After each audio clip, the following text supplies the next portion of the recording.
Bismillahirrahmanirrahim. Assalamualaikum warahmatullahi wabarakatuh. Teman-teman, video ini saya mau curhat plus ngasih pandangan solusi buat teman-teman yang mungkin mengalami hal yang sama, yaitu yang Shopee-nya makin turun. Apakah badai pasti berlalu? Nah, apakah badai Shopee turunnya pasti berlalu? Faktanya memang nggak semua seller turun ya, ada seller juga yang naik. Cuman kalau saya lagi turun memang, dan saya nge-share ke teman-teman apa yang saya lakukan dan prediksi saya. Jadi mudah-mudahan ada yang bisa diambil manfaatnya dari video ini ya. Oke, pertama case saya, ini saya kasih tahu nih. Case saya seberapa parah sih penurunan Shopee di toko saya, khususnya toko yang Baju Yuli ya. Ini toko utama saya namanya Baju Yuli.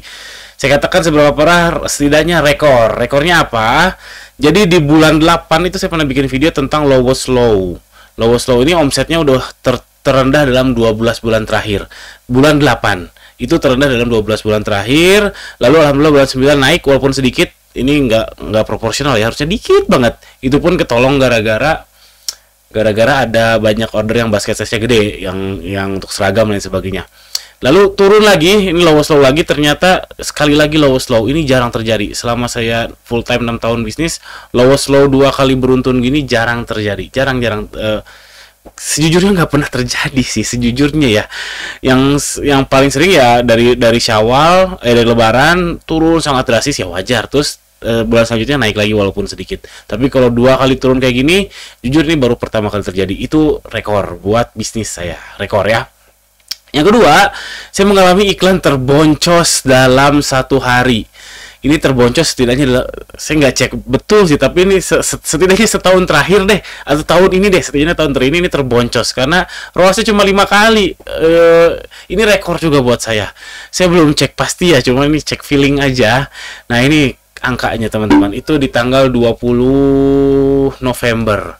Ini 20 November, yang lainnya normal, jumlah klik normal, ya relatif normal lah. CTR saya memang seginian, tapi konversinya rendah sekali teman-teman. Qadarullah, konversinya rendah sekali. Ups, biayanya 950.000, penjualannya 4,4 juta. Ini ROAS-nya cuma 5 kali kurang sedikit. Ini ROAS terendah dalam setahun terakhir, atau dalam tahun 2022 deh, ROAS terendah. Karena biasanya minimal sih biasanya dapat 8 sampai ya 8 lah minimalnya. Kadang kalau lagi bagus 15 dan sebagainya.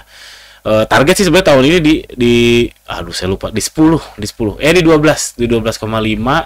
Aduh, saya jadi lupa untuk target setahun. Karena sudah pusing balik Shopee ini, jadinya saya lupa target setahunnya. Ini terendah, dan sehari sebelumnya kurang lebih seginian juga, tapi lebih baik. Sehari setelahnya juga lebih baik sedikit. Ini terendah di 20 bulan 11 ini. Itu. Lalu case saya seberapa parah lagi, saya sudah 3 bulan nggak ngegaji diri sendiri ya. 3 bulan nggak gaji diri sendiri dari yang Baju Yuli ini. Enggak sih, sebenarnya ini belum memecahkan rekor, karena waktu pandemi, awal pandemi saya 5 bulan nggak ngegaji diri saya sendiri. Baru ngegaji ketika dapat cuan lebaran. Karena waktu itu ingat banget, pertama lockdown itu Februari 2020. Dari situ sampai lebaran, pas setelah lebaran juga ya. Sebenarnya 5 bulan lah. Jadi ini belum rekor. Saya tidak menggaji diri sendiri dan belum rekor. Lalu faktanya lagi, saya juga mengalami winter kayak startup ya. Jadi qadarullah, saya sudah ngasih tahu ke beberapa karyawan yang kontrak, jadi saya ngasih tahu jauh-jauh hari, saya kasih tahunya sekitar sebulan kurang dari kontraknya habis, itu nggak akan diperpanjang kalau kondisinya seperti ini.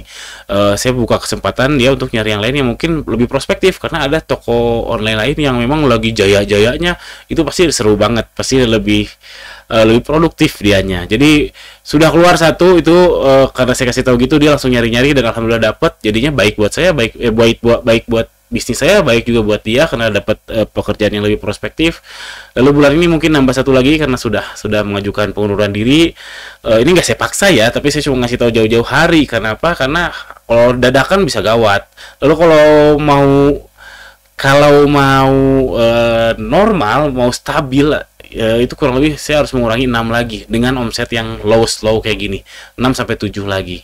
Dan yang kontrak saya lupa. Jadi dari 25 seluruh tim sudah bulan ini kayaknya berkurang 2, lalu saya ngejar 6 lagi. Ini berat, serius ini berat. Tapi ya saya harus mencari yang terbaik ya. Terbaik dalam artian, satu, jauh-jauh hari dikasih tahu. Dua, kalau bisa mencarikan tempat kerja baru. Ketiga, yang terbaik tentu ya saya bisa rebound, kami bisa rebound, jadinya normal lagi, dan ya kerja normal lagi. Dan ini juga bukti bahwa YouTube saya ini omdo, teman-teman. Jadi saya itu ngomong di sini tuh bukan paling jago. Saya tuh bikin YouTube ini bukan artinya saya paling jago, tapi ya saya juga struggling banget. Saya berusaha sekali untuk naikin toko saya. Kalau yang nggak omdo ya mungkin YouTuber lain yang memang proven. Kalau saya ini nggak proven, karena kalau saya proven, teori saya proven, ya saya gampang dong naikin toko saya, nggak harus curhat dalam tanda kutip kayak gini. Ini kondisi saya apakah parah atau enggak, sebenarnya saya masih stres ya, cuman nggak stres waktu pandemi ya. Pandemi aja bisa lewat, apalagi ini ya. Jadi ini saya nggak terlalu risau sebenarnya. Nah, apa yang saya lakukan, ini mungkin bisa jadi tips juga buat teman-teman kalau mengalami hal yang sama atau kurang lebih sama. Pertama, yang ya normatifnya tentu belajar terus ya. Belajar terus. Saya juga belajar terus. Lalu strategisnya yang saya beberapa bulan lalu saya bilang wajib evaluasi mingguan. Kalau sekarang saya perkecil lah jadi evaluasi harian. Jadi saya evaluasi iklan, evaluasi produk, semuanya harian.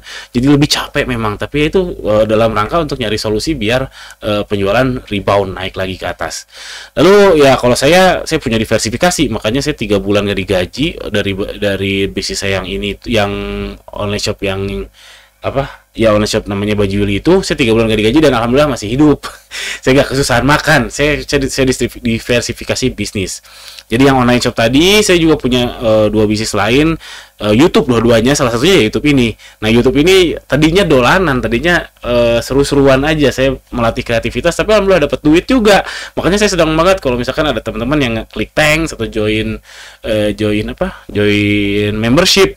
Padahal nggak ada spesialnya join membership saya, klik thanks ke saya nggak ada spesialnya. Yang tadi saya bilang, konten-konten saya di sini itu sebenarnya kebanyakannya omdo, kebanyakannya memang omong doang, nggak berhasil gitu, nggak berhasil. Saya pun masih nggak berhasil, apalagi teman-teman yang lihat. Tapi setidaknya dapat insight, mudah-mudahan dapat insight. Jadi gitu teman-teman. Jadi saya nggak kebayang kalau misalkan saya nggak punya 2 lini bisnis yang lain, saya mengandalkan yang online shop aja tadi, mungkin saya sudah kelabakan ya. Bagaimana ngasih makan anak istri. Nah, qadarullah saya punya diversifikasi. Ini penting buat teman-teman, di mana ada idiom namanya don't put your egg in one basket. Oke, sekarang Anda lagi jaya, lagi bagus misalkan jualan di Shopee, di TikTok. Hati-hati ya teman-teman. Don't put your egg in one basket. Saya sudah pernah bahas masalah ekspansi. Yang paling logis itu ekspansi vertikal. Ya, jadi panjang lagi kalau itu dibahas. Yang jelas jangan mengandalkan satu revenue stream. Selanjutnya, akankah Shopee bangkit? Nah, akankah Shopee bangkit? Ini analisis saya secara makro ya. Pertama, ini bagus. Jadi buat saya sejujurnya ini bagus. Jadi saya ketahuan natural marketnya atau sustainable marketnya itu buat saya itu segimana. Buat saya Shopee lagi turun-turunnya, tapi masih ada penjualan, alhamdulillah.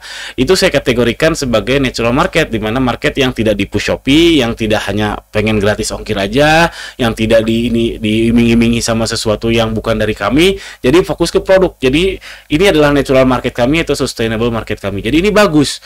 Tapi ya sialnya natural market ini yang nggak nutup gaji, sialnya itu. Tapi setidaknya kami tahu kalau kami bisa ngebenerin natural market ini, yang dimana audiensnya adalah yang tidak hanya check out pada free ongkir, gratis ongkir, yang tidak hanya berharapkan diskon, alias yang tidak price sensitif atau promo sensitif, ya artinya kita bagus dong. Nanti ketika Shopee udah bangkit lagi, sudah bakar uang lagi, sudah ada banyak gratis ongkir lagi, ya pasti lebih profit, pasti stronger. Makanya beberapa konten sebelumnya saya bilang, insya Allah kita akan rebound stronger. Kenapa? Yaitu natural marketnya segini, udah ketahuan, tinggal bangkit. Yang kedua, Desember ini saya pesimis ya. Desember ini pesimis, meskipun ada 12-12 atau akhir tahun, promo akhir tahun dan sebagainya, saya pesimis. Kenapa? Satu, iklan Shopee sekarang pakai ayam yang 12-12, artinya kan low budget ya. Yang dulunya Blackpink, low budget. Dulunya Blackpink, terus apa lagi ya, pokoknya Korea-Korea gitu yang saya yakin mahal betul. Saya yakin sangat mahal. Lalu itu bukti bahwa Shopee lagi menghemat juga. Lalu mau tutup buku. Nah, di mana-mana memang ketika mau tutup buku kan ya biar laporan keuangannya cantik, itu ya harus ya entah gimana caranya lah biar ijo-ijo keluar laporan keuangannya di audit ijo-ijo, ya penghematan lah atau gimana. Paling logis ya menghemat daripada nambahin revenue, karena Shopee nambahin revenue-nya dengan bakar uang, jadinya merugi. Jadi saya pesimis karena dua alasan tadi. Kelihatan Shopee lagi masih menghemat dan Shopee mau mempercantik close book tahunannya. Lalu kapan dong Shopee akan bangkit? Ini praduga saya ya, ini praduga saya melihat dari helikopter views ya. Saya lihat Shopee, saya nunggu TikTok Shop terjungkil, karena TikTok Shop juga sebenarnya nggak sustain. Kenapa nggak sustain? Mereka itu e-commerce, social e-commerce yang praduga saya saat ini masih banyaknya adalah yang impulse buying. Ini toxic buat sistem ekonomi online saat ini ya, apalagi yang dulu biasa main di marketplace, karena banyak yang COD terus nggak jadi bayar, terus pencairan juga lambat, terus ya macam-macam. Apalagi ya selain itu yang membuat TikTok Shop mungkin terjungkil itu adalah akan datang namanya YouTube Short akan lebih siap lagi menantang TikTok Shop dengan monetize. Jadi salah satu keunggulan TikTok Shop itu kreatornya diapresiasi, teman-teman. Kreator yang upload di TikTok itu diapresiasi. Di Instagram itu nggak diapresiasi. Mau kita dapat like 1 juta kayak 2 juta kayak, si Instagram itu nggak ngasih apa-apa ke si kreator. Tapi kalau TikTok bisa dapat stiker, ada fasilitas dapat stiker, makanya rame orang-orang yang nge-live terus disawer. Nah itu si TikTok. Jadi saya lihat si Shop ini nunggu TikTok Shop terjungkil. Saya yakin sih pasti akan terjungkil 1 atau 2 kali, dan masalahnya itu kapan. Nah, mungkin tahun depan, 2 tahun lagi, ya nggak tahu. Karena Shopee juga sudah terjungkil berkali-kali ya teman-teman. Terus lagi TikTok Shop ini memang nggak logis kalau misalkan Shopee dengan kondisi lagi ngehemat terus mau ngelawan TikTok Shop. Itu nggak logis dari segi bisnis. Kalau saya jadi CEO Shopee pun saya nggak akan melakukan itu. Ya sudah, kita kalah, terima kekalahan dulu, sambil belajar, bukannya langsung ditantang lagi, karena kalau nantang ya costly lagi. Jadi nunggu TikTok Shop terjungkil, atau paling lambat ya menjelang Lebaran. Vibe-nya Lebaran itu ya sekitaran tahun depan tuh Mei ya, berarti sekitaran Maret atau April itu mungkin sudah kena vibe-nya Lebaran. Insya Allah sih naik sih, saya yakin. Ini untuk fashion muslim ya, kalau yang kategori lain saya nggak tahu. Kalau saya fashion muslim insya Allah naik. Jadi akankah bangkit? Itu tadi jawabannya. Lama juga, 13 menit. Terima kasih teman-teman yang sudah nonton sampai akhir. Mohon maaf belakangan saya sebenarnya selalu berusaha di bawah 10 menit, tapi sekarang jadi sering di atas 10 menit. Sebenarnya sederhana sih masalahnya karena biasanya saya lebih terstruktur konsep untuk kontennya. Sekarang karena lagi jenuh, dan lagi tadi saya bilang saya lagi evaluasi harian, tiap hari lumayan ngejelimet, jadinya kadang saya asbun aja kayak gini, jadinya 13 menit. Sekian aja, jangan lupa subscribe. Assalamualaikum warahmatullahi wabarakatuh.